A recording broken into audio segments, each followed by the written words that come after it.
Would you like some advice on how to live an extraordinary life? Me too!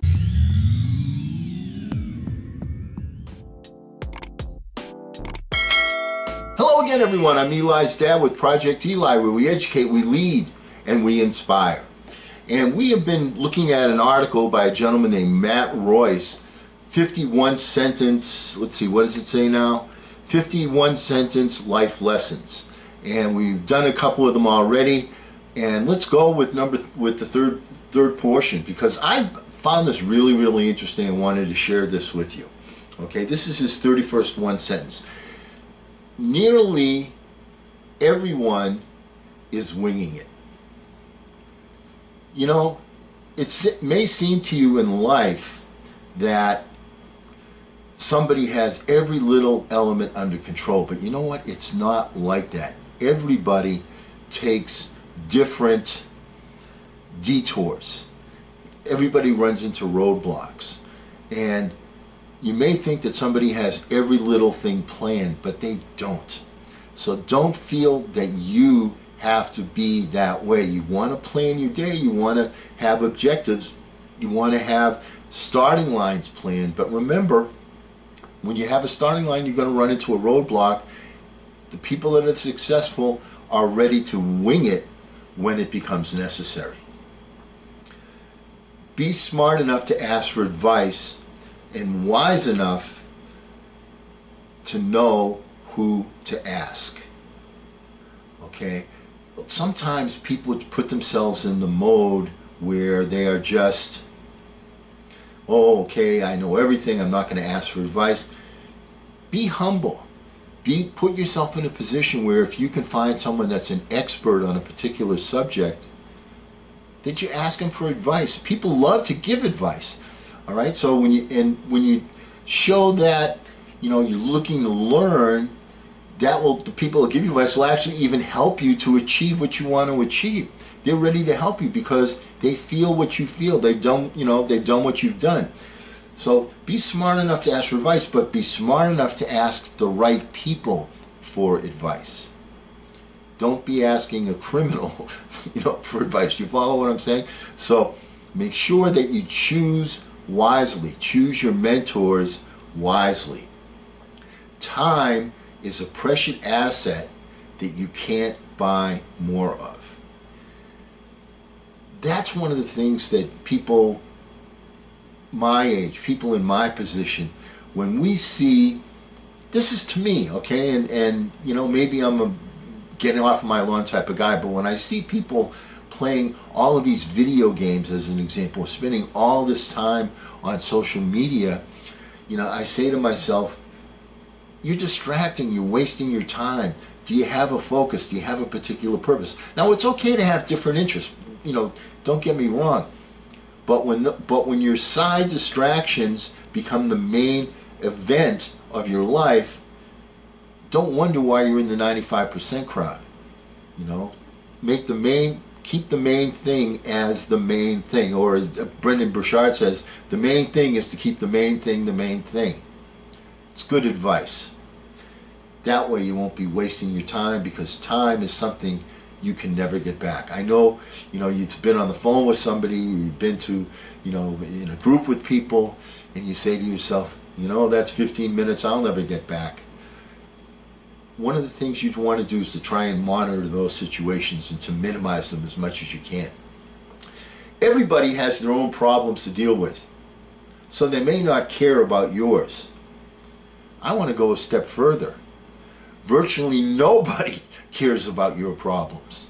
Virtually nobody cares about your problems. They may pay lip service to it. The people that care about your problems are the closest people, your spouse, your parents, but even, in very rare cases, very close friends. But keep in mind, people will sympathize with you to a degree, but really, they got their own problems, they got their own challenges, so they're focused on that just the same way as you are. Keep that in mind, and so that when you count on people to do this or do that, remember they got their own problems, and you don't want to let them just increase your problems. So, you know, remember that everybody has their own problems, and really, they don't care about yours. Sorry to say, but it's true. Get 1% better every day, and you'll surpass thousands of others. What we're talking about here is the miracle of compound interest. If you get 1% better every single day, by the time the end of the year comes, you're like what, a couple of 100,000% better than you were to begin with. If you have a focus, if, you know, envision something better, have that quiet thinking time, have that vision. Say to yourself, what can I do to make myself better? What can I do to make myself a bigger achiever? What can I accomplish today? How can my reach exceed, how can my grasp exceed my reach? How can I do that just a little bit? And if you do that every single day, just like putting money in the bank, you know, the interest will grow and grow and grow. And when you'll get to a certain point, and then all of a sudden, you know, you're the assistant, you're the assistant, you're the assistant, you're learning, and then you become the coach. And when you become the coach from all of the compound interest that you've accumulated, then you're in position to be the man or the woman, or however you want to express that thought. So get a little bit better every single day, and it compounds drastically. Not even such a really long period of time. Even with, like, if you got 1% better a day for a month, you'd be making unbelievably huge progress. Live life without fear or regret. Too many people live their life, and there's two are connected. One is fear, is they're afraid to try something new. They're locked into, you know, a particular routine that they do every single day that they just will not change. And more so from the routine is the ideas, the concepts, the mindsets. You know, you don't be afraid to take another person's perspective and look at it, and then make a judgment, and then make a, you know, rejudge, you know, what your situation is. And the other thing that prevents people is, you know, the example I always like to give is when you're in your car, you got the windshield, you know, and the windshield's very wide and you can see in front of you, and then the rear view mirror is only this big, and you're not going to go forward very much if you're looking in the rear view mirror. Same thing's true in life. You know, you can't be you know, you have regrets, we all do, we all have things that we wish we could change or we wish we hadn't done, but you can't harp on them, you can't let them continuously control your life, control your activities. Life is an experiment. Once you realize that life is an experiment, it becomes so much more exciting. You know, you want to go new places, you want to do new things. You know, one of the things about going on vacation, one of the things I love about going on, you know, back in the day, we used to go on cruises, you know, every once in a while, and when you go on a cruise, you go to a different port of call, and the people have different customs, and you learn new and exciting things that you hadn't even thought of. Life is an experiment. Put yourself out there. Learn some new things from different people, people that you do not come in contact with on a regular basis, places you don't come in contact with. You know, I know that's more difficult with the pandemic these days, but you don't have to go to a foreign country. You could just go to a different city, or, you know, put yourself with different people, experience, taste things. That's how you're going to, it's just like when you were a kid, when you start tasting food, you look at it, you know, my father used to always say, you know what he did when he was a kid? He would pick everything up and he would smell it. All right, my father must have said that a million times. It was as embarrassing as anything when he would say that to people. But you know what? That's how you learn to like this dish or that dish, is by trying it, experimenting. Be yourself and do what makes you happy. All right, be authentic. Be authentic. Don't assume the persona of someone else and what makes them happy makes you. It doesn't work that way. You know, it doesn't work that way. So be authentic and live your life the way you want to live it. Envision it. Make yourself productive. Have a purpose. When you have a purpose, it makes you happy. When you have something that you're going for, that makes you happy. An objective makes you happy. When you don't have that, You're just going through the motions. You're on a treadmill. That leads to boredom and unhappiness. And you have nobody to blame but yourself because you're not envisioning something better than the situation you're in right now. Act like an artist while you think. Fail and learn like a scientist. Okay, one of the things, that your greatest achievers, your Einsteins, your Teslas, the people like that, what they do is they have a huge vision of something they want to accomplish, something that challenges them, something where they see, hey, this is better. And when you're doing that, what we always say is chunk it down into small components, find a starting line, and you're going to have successes and failures. You're going to make progress on that road, or you're going to run into a detour or a pothole. When you do, you need to look at those things as a scientist look at it. Okay, when I do this, that's the result I'm going to have, so I need to change my method of operation, and when I do that, then I will get a different result. What is it they always say about insanity? Is doing the same thing over and over again, expecting a different result. Okay, that's one of Einstein said that. And this point is, act like an artist, have the vision, but treat the results as a scientist does. That's the only way that you can successfully find a new starting line that's going to move you forward. Your life can change in an instant. Absolutely, your life can change in an instant. And you get into a car accident, or you meet the perfect woman, Eli, your life can change in an instant. So be ready to take a look out there and embrace things, and also be ready to accept things, because once again, when you're facing challenges, you want to look at something as it is, not better than it is, not worse than it is, and then envision something better. Sometimes we have situations like a pandemic, as an example, where things have changed completely. Stop, figure out what you can do. People started working from home. They said, all right, now I'm working from home. They turned something negative into a positive, and now that people have the capability of going back to work, if they've been vaccinated, then they say, all right, hey, now I'm working from home. I don't have to do that commute every day. You follow what I'm saying? So when something bad happens, a new door will open for you. You have to be ready to walk through that door. Money is not the root of all evil. The love of money is.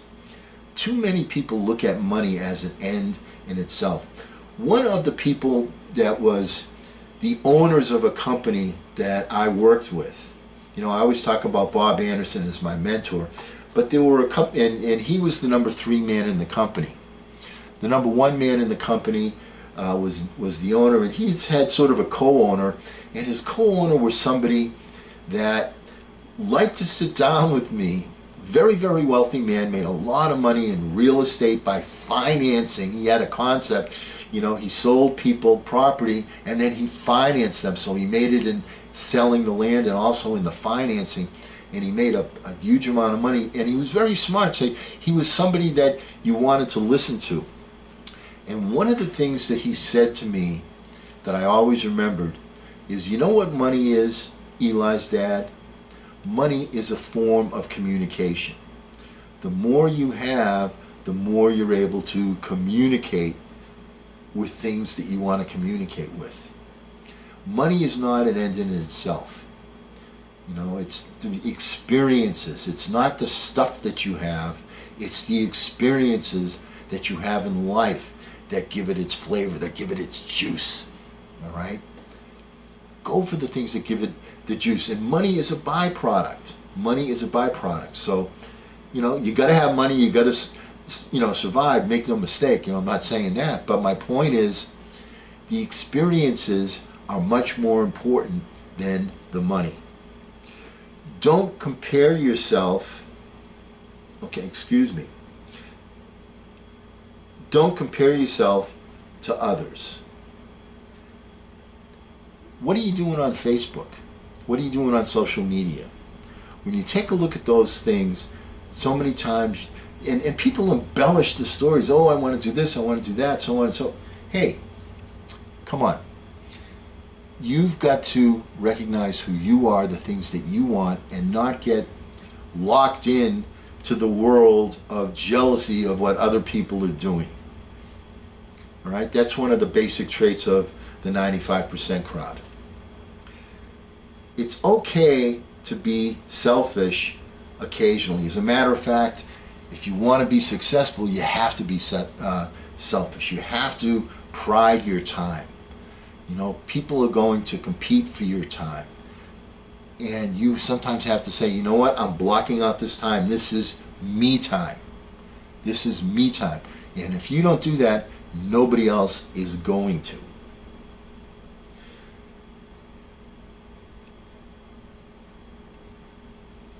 There will always be skeptics of what you do. You know, anytime you want to do something that's extraordinary, there'll be somebody there shooting negative pellets at you to say, hey, that's not very smart, that's not a... You know what?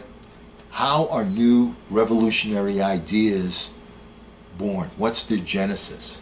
It's because you're going against the grain. It's because you're thinking out of the box. So what you should be saying is this: if people are not firing negative pellets at you, then what you're doing isn't really all that worthwhile. Okay? That's the way the 5%ers think. Consistency is an underrated trait. Wow. Why is, you know, and to be successful, you have to have a consistency of effort. Things don't happen, you know, it's not one smooth straight road highway to success. It meanders, it curves, there are potholes, there are detours, you know. But if you consistently are moving forward, trudging along on that road, you will ultimately get to your destination, to your finish line. And you know why consistency is so underrated? Because it's not sexy. It's that simple. People are out for themselves even if it doesn't look like it.